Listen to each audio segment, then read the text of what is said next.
जब जब सेब गिरा तो सबसे पहले आइडिया आया न्यूटन को कि ये नीचे क्यों गिरा, और गुरुत्वाकर्षण का नियम आया। हालांकि सब लोगों ने उससे पहले बहुत बार सेब गिरते हुए देखा होगा। मेरे कहने का मतलब है कि आइडिया, सिर्फ आइडिया वो चीज़ है जो चीज़ों को बदल देती है। एक व्यक्ति जिसके पास एक भी कार नहीं है, एक भी ड्राइवर नहीं है, और उसने ओला उबर नाम की एक कंपनी खोली है, लाखों गाड़ियाँ और ड्राइवर उस आदमी के पास है।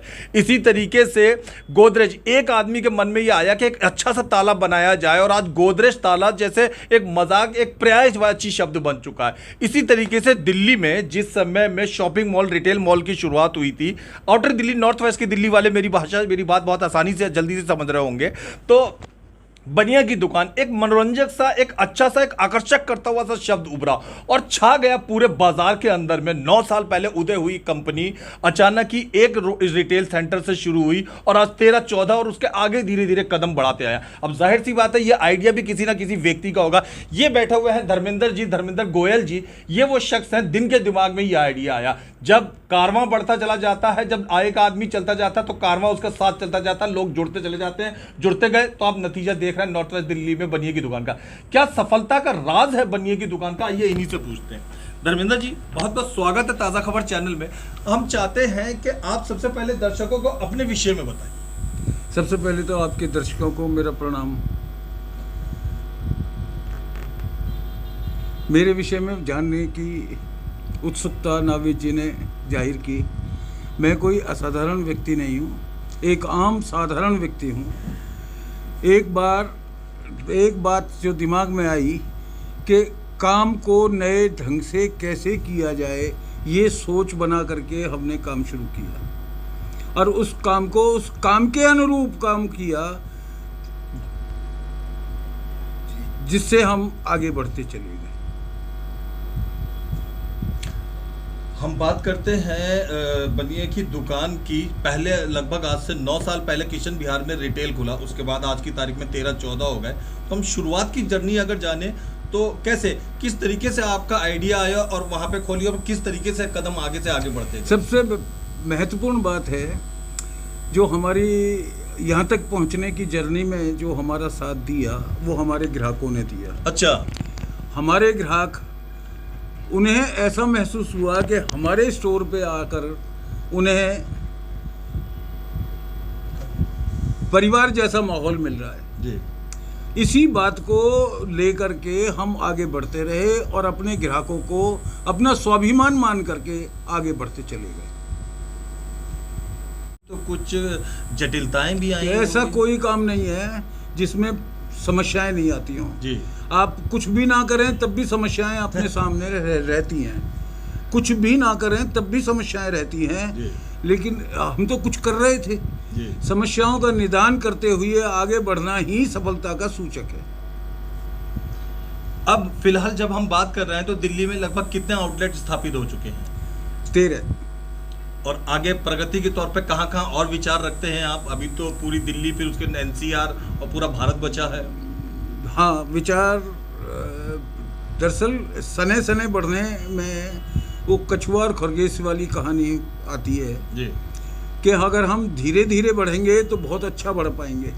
हमें किसी बात की कोई जल्दी नहीं है। अभी 2 महीने बाद हमारा एक और राजौरी गार्डन में शुरुआत हो रही है।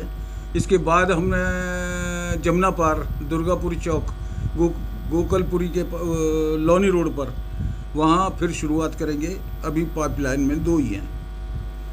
अच्छा धर्मेंद्र जी, तकरीबन मैं जितने भी लोगों से मिला आपके बारे में, कभी बनिया की दुकान के बारे में जब मजाक में या यूं ही कभी कभी बात हुई, रोजाना नहीं हुई, 10 साल में, 5 साल में, 3 साल में हुई, बनिया की दुकान ही क्यों, कुछ और क्यों नहीं?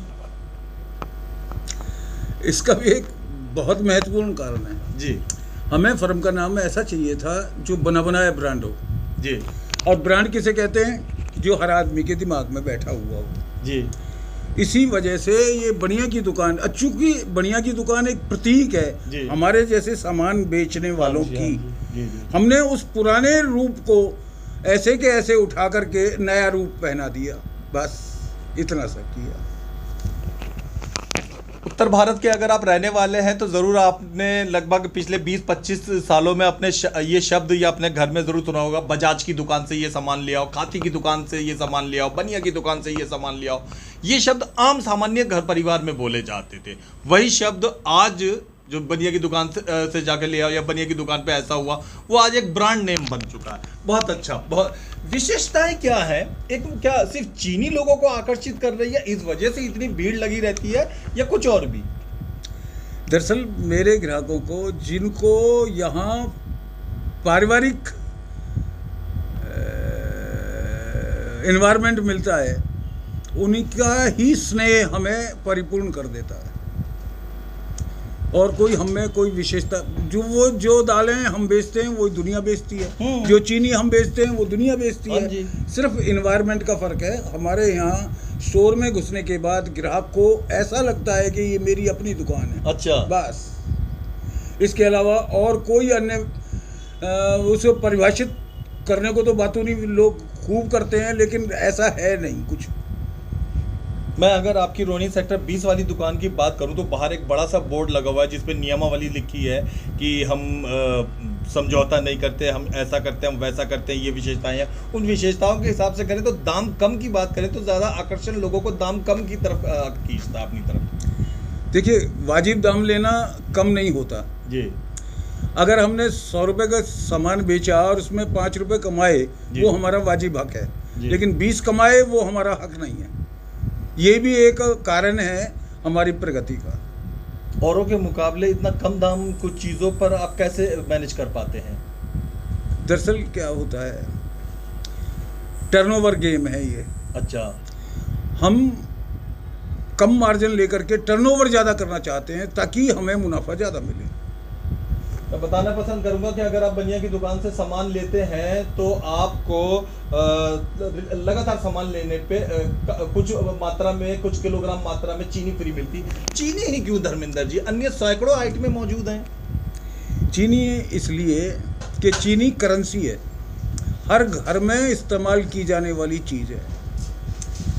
अच्छा, ये भी हम अपने मुनाफे में से काट के देते हैं। अच्छा। ऐसा नहीं है कि हम उससे मलाई की तरह ऊपर से निचोड़ लें और फिर चीनी दें, ऐसा नहीं है। हमने जो निश्चित कर रखा है अपनी मात्रा मुनाफे की, उसके अलावा भी हम देते हैं। इसे बतौर गिफ्ट समझ लो।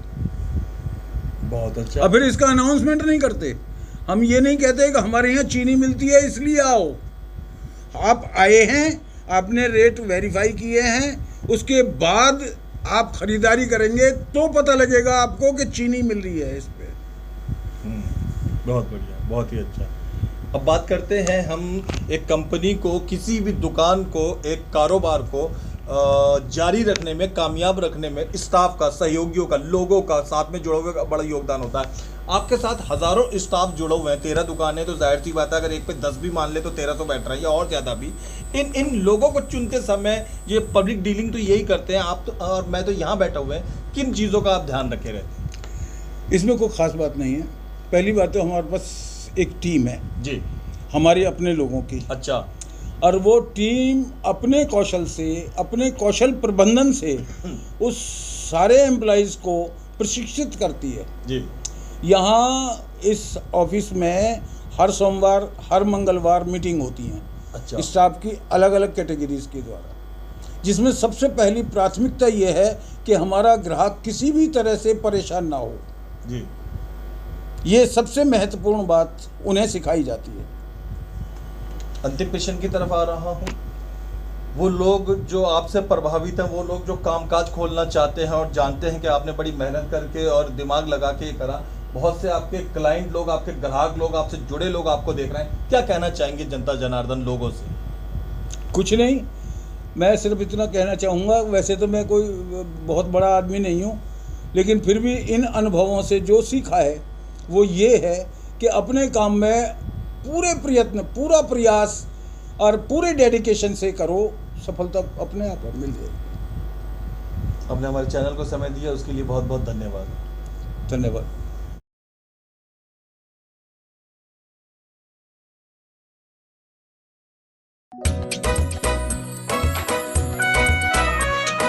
हर पल मस्ती और रंगीन विद सतमोला नमकीन, इससे बेटर है नथिंग सतमोला नमकीन।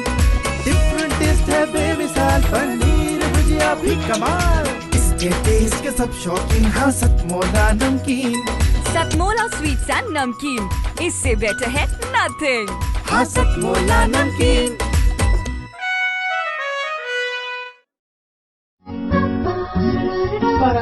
दिन की शुरुआत पूजा के साथ, स्वाद बेहतरीन पूजा नमकीन। शुद्ध मूंगफली तेल से निर्मित, मजे से खाइए, शाम से खिलाइए पूजा नमकीन।